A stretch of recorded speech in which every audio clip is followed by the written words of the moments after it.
নমস্কার, আমি শুভ। আপনারা দেখছেন ইউনিক ট্যাগ। আজকে আমি আপনাদেরকে দেখাবো কিভাবে আপনারা আপনাদের যে কোনো ভিডিও স্টেবিলাইজ করতে পারেন।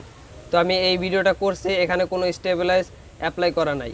তো এখন আমি এই ভিডিওতে স্টেবিলাইজেশন অ্যাপ্লাই করব এবং আপনাদের দেখাবো ভিডিওটা। তার জন্য আপনারা সিম্পলি গুগল ফটোসে যাইবেন।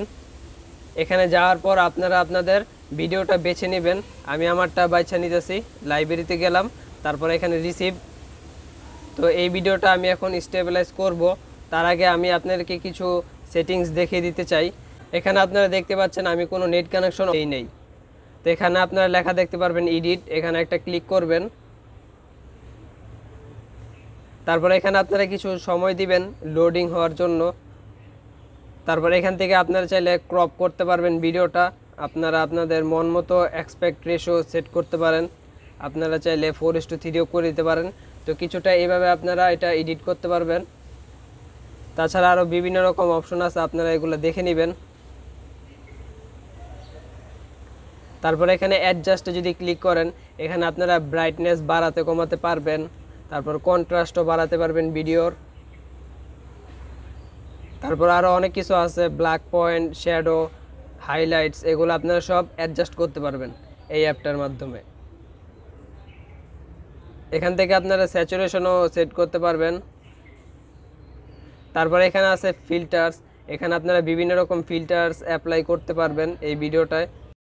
তো আমি একটা ফিল্টার অ্যাপ্লাই করে দিলাম এই ভিডিওটায়, এবং মোর অপশনে আপনারা আরও কিছু পেয়ে যাবেন। এখানে আপনারা চাইলে কোনো কিছু আঁকাআঁকি করতে পারেন, আপনারা চাইলে এটা মুছেও দিতে পারেন। তো এখন আমি আপনাদেরকে দেখাই যে কিভাবে আপনারা এই ভিডিওটা স্টেবিলাইজ করবেন। আর আপনারা ভিডিওটা তখনই স্টেবিলাইজ করবেন যখন আপনাদের ভিডিওটা অনেক নড়াচড়া করবে। তো এখানে আপনারা একটা অপশন দেখতে পাইতেছেন, এখানে আপনারা একটা ক্লিক করবেন, তবেই ভিডিওটা স্টেবিলাইজ হতে থাকবে। তো এখানে প্রসেসিংটা হোক। যদি আপনাদের মোবাইলের প্রসেসরটা পাওয়ারফুল না হয় তবে আপনাদের একটু দেরি লাগবে, যেমন আমারটা লাগছে, কারণ এটা হলো আমার একটা পুরান মোবাইল এবং এটার প্রসেসরটাও এখন আর পাওয়ারফুল নেই। তো স্টেবিলাইজেশন কমপ্লিট হয়ে গেছে। তারপর আপনারা এখানে সেভ কপিতে ক্লিক করে দিবেন, তবে এটা সেভ হইতে থাকবে। তারপর আপনাদের গ্যালারিতে সেভ হয়ে যাইব। এখানে দেরি লাগার আরেকটাও কারণ হইতেছে যে আমি ভিডিওটা শ্যুট করছিলাম 4K 30 ফ্রেম পার সেকেন্ডে, তার জন্য এটা এডিট করতেও কাজ একটু বেশি করতে হইতেছে।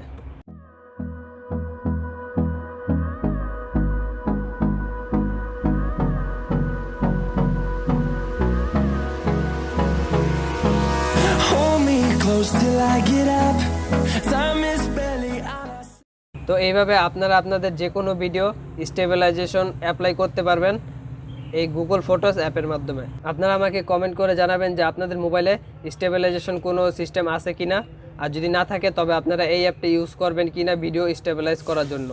এটাই ছিল আজকের ভিডিও। ধন্যবাদ।